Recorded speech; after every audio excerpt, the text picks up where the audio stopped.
जब हम ओबेसिटी की बात करते हैं तो हमारे दिमाग में आता है कि वज़न बढ़ जाना या कपड़ों की सही फिटिंग ना आना। पर ओबेसिटी केवल वज़न बढ़ना नहीं है। ओबेसिटी की परिभाषा, जैसे कि हमने पहले भी डिस्कस किया है, वो है कि गलत तरह का फैट, एब्नॉर्मल फैट डिपॉजिट होना ऑर्गन्स में, जिससे बहुत सारे कॉम्प्लिकेशंस या कंसिक्वेंसेस हो सकते हैं। नमस्कार, मैं हूँ doctor Beena Bansal. Welcome to the third episode of the series decode obesity shape your story. आज हम बात करेंगे ओबेसिटी से होने वाले कंसिक्वेंसेस पर।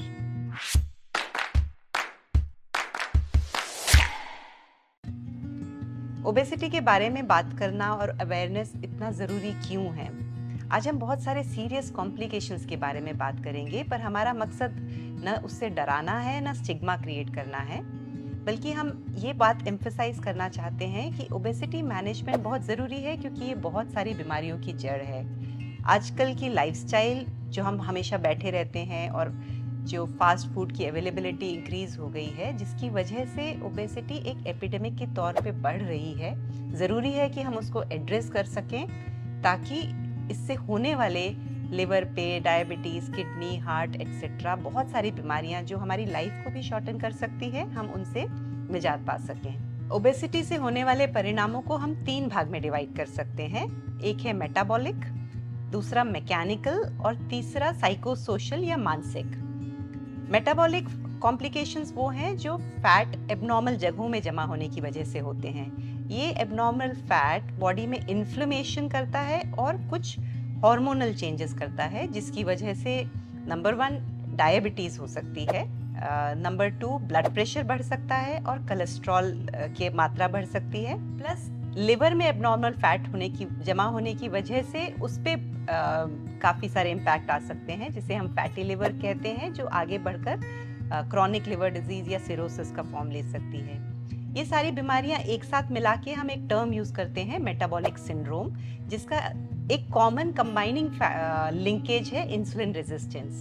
तो एबनॉर्मल फैट, यानी कि वो फैट सेल जो बहुत ज़्यादा बड़े हैं और गलत जगहों पे जमा हैं, जब वो इन्फ्लेमेशन कॉज करते हैं और फ्री फैटी एसिड रिलीज करते हैं, ये अल्टीमेटली जाके इंसुलिन को अपना काम ठीक से नहीं करते देते हैं, जिसे हम कहते हैं इंसुलिन रेजिस्टेंस, जिनसे ये सारी परेशानियां जैसे कि diabetes, blood pressure, cholesterol, fatty liver और मेटाबॉलिक सिंड्रोम अल्टीमेटली डेवलप होते हैं।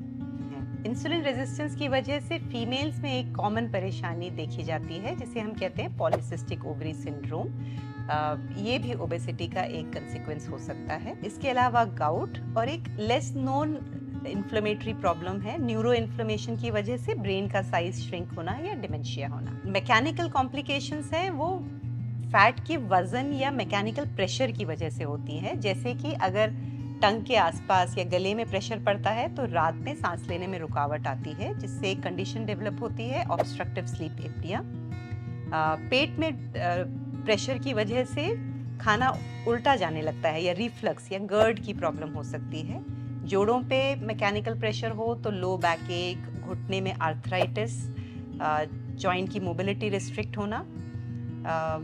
इसी तरह पैरों में वजन पड़ता है और वेन्स में जब प्रेशर पड़ता है तो वेनस चासिस या ब्लड क्लॉट की प्रॉब्लम होने की संभावना बढ़ जाती है। एक और इम्पॉर्टेंट मैकेनिकल कॉम्प्लिकेशन है यूरिनरी इनकॉन्टिनेंस, जिससे बार बार पेशाब आना या रोकने में असुविधा होना। और अगर लंग्स में प्रेशर पड़ता है तो सांस लेने में परेशानी आने लगती है, एस्थमा या ओबेसिटी हाइपोवेंटिलेशन सिंड्रोम हम इसे कहते हैं। तो ये सारे हुए मैकेनिकल कॉम्प्लिकेशंस। इसके जो साइको सोशल इम्पैक्ट है, जो बहुत important part of obesity management है, ऐसा देखा गया है कि ओबेसिटी वाले लोगों में डिप्रेशन और एंजाइटी का रिस्क बढ़ जाता है। इसका एक इम्पॉर्टेंट कारण अगेन इन्फ्लेमेशन भी है, क्योंकि बॉडी में इन्फ्लेमेशन और हार्मोन चेंजेस होते हैं, वो हार्मोन हमारे मूड को भी इम्पैक्ट करते हैं। बट एक बहुत इम्पॉर्टेंट सोशल कारण है, जिस नज़रिए से हम मोटापे को देखते हैं, या हम जिस तरह से लोगों को जज करते हैं कि ये व्यक्ति अगर मोटा है तो ज़रूर ये आलसी होगा, ये भी उनके सेल्फ एस्टीम पे प्रभाव करती है। इनफैक्ट लोग इसको इंटरनलाइज करके खुद को भी इसी तरह से जज करने लगते हैं कि शायद मुझ में ही कोई कमी है जिससे मेरा वजन बढ़ा है, जो कि सही नहीं है, जैसा कि हम पहले एपिसोड में देख चुके हैं। तो सोशल स्टिग्मा, जो कि आइसोलेशन की तरफ जाने लगता है, इनफैक्ट इसकी वजह से लोग एक्सरसाइज करना कम कर देते हैं, तो कम एक्सरसाइज करना ओबेसिटी का कारण से ज्यादा ओबेसिटी का परिणाम भी बनने लगता है। इसलिए जब भी हम ओबेसिटी मैनेजमेंट की बात करते हैं तो हमें बहुत केयरफुली लोगों को काउंसल करना चाहिए, ताकि हम उनको किसी भी तरह से ऐसा नहीं फील होने दे रहे कि हम उन्हें जज कर रहे हैं। कुछ कॉमन सवाल जो पेशेंट्स अक्सर पूछते हैं वो ये है कि क्या ओबेसिटी की वजह से कैंसर हो सकता है। ये बिल्कुल सही है, ओबेसिटी की वजह से बहुत सारे कैंसर्स जैसे कि breast cancer, colon cancer, pancreatic cancer या लिवर कैंसर का भी रिस्क बढ़ सकता है। दूसरा सवाल ये है कि ओबेसिटी से स्नोरिंग का रिस्क क्यों बढ़ता है। उसका कारण ये है कि जब चर्बी टंग के आसपास या थ्रोट के एरिया में जमा होने लगती है तो रात में स्पेशली जब हम सोते हैं और वहाँ के मसल्स रिलैक्स होते हैं तो सांस लेने के रास्ते में रुकावट आने लगती है।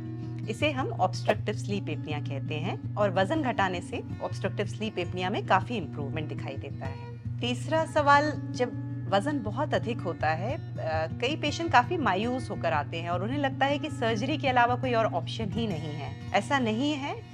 नंबर 1, अगर आपका वजन जितना भी है उससे एकदम नॉर्मल वेट पे आने की ज़रूरत नहीं है। हमें केवल 5% 10% वेट कम करना है, केवल अपनी ग्रेजुअली फिटनेस लेवल इम्प्रूव करनी है। ये एक दौड़ नहीं है, ये एक यात्रा है।